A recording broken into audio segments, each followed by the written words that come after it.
I'm going to redefine success real quick. So if you think about any worthwhile endeavor, they're actually not finite games, they're infinite games. And so a finite game, and Simon Sinek popularized this a little bit, but I'll just recap it real quick. A finite game is where you have known players, agreed upon rules, and agreed upon way of winning. An infinite game is a game where there are known and unknown players, there are no rules, and the only point of the game is to keep the game going. And so where people fail is that they apply a finite construct to an infinite game. So like the US lost in Vietnam because Vietnam was just trying to stay alive. That was all they were trying to do. They weren't trying to win. They weren't going to stop trying to stay alive. Exactly. Yeah. And so we tried to have a finite outcome to an infinite game. And that's why we lost. And so people try, like most games worth playing, you can't win. You can only play. So marriage, for example, you're not going to win marriage.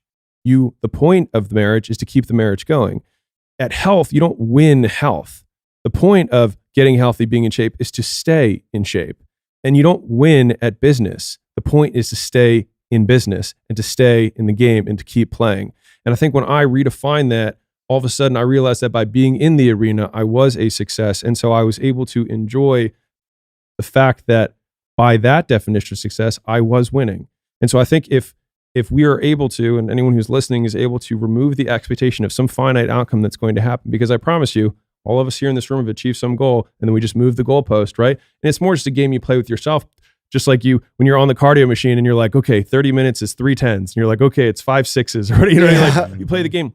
But the thing is like with all of the games that are worth playing, the fact that you can play them is what makes them worth the effort. And so I think that if you can redefine that, then it means you can't lose. And if you have a fear of failure, making your games infinite games guarantees victory. I love that, dude. It's fucking true too. I spent the first 18 years being in business not realizing that I could have enjoyed that entire process. You know what I'm saying? Yeah. Because I lack that perspective that you just said. I could have enjoyed that entire process because I'm still going to get there. Can I throw something else in real quick? Yeah. So, old person said this: what you don't realize when you're young is it's always the good old days. Yeah. That like, for some reason that like hit me. Cause I was like, I think, I talk about the time when I was sleeping on the gym floor. And at that point I was like, this does not feel like the good old days. No. But when I was a little more successful, I was like, man, I remember when I was sleeping on the floor, when I had like 6 gyms before I lost it all again. Right.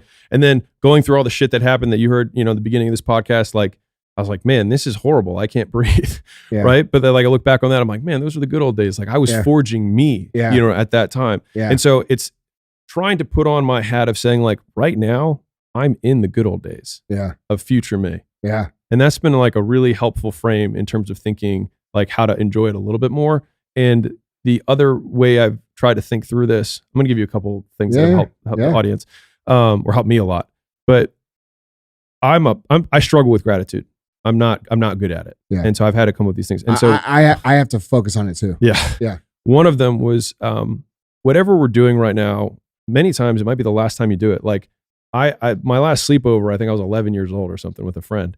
If I had known that was the last sleepover I was ever going to have, probably would have appreciated it more. But there's a lot of lasts that we do before we die. We think that when we die, like that's it. But like the last time you might go to Europe and like backpack might be in your 20s. Yeah. And like, I'm never going to backpack in Europe. Like I accepted that. I was like, it's never going to happen. I'm just at a point of like, it's not going to happen. And so I was like, wow, I missed that. Like it's never going to happen. And if you're in that, whatever your phase is, there's these things that will be your lasts. And if you can appreciate them for that, they just taste a little bit sweeter. And the last frame that's helped me out is I call it the grandfather frame. But try this out one time. Even like if you're driving or you're working out right now, imagine you're your 85-year-old self, like you're really old, and that you woke up today in your body as it currently is. It's kind of trippy to think about it. But like if you're 85 years old and I'm actually here, like I zoomed into this moment, dude, this is fucking awesome. No, I'd be like, Andy's so young. Yeah. Because I'm 85. Yeah. And I know what you look like when you're 85. It's like, dude, man, my knees don't hurt. You know what I mean? Yeah. My shoulders don't hurt. Right. And I look at Layla, I'm like, oh, I remember when we were this young. Yeah. Right. Man, we were just building acquisition of how we're just in our first or second year. Like, this is so cool. Like, and all of a sudden my morning coffee becomes this reliving of a moment that I have when I'm 85 years old. And it's just been something that's like, I try and practice these things because I think they're like muscles. Like you try and keep remembering those frames. And so like, I think that if you can practice those while you're in the game and in the arena, it makes it a little sweeter, even the very painful losses.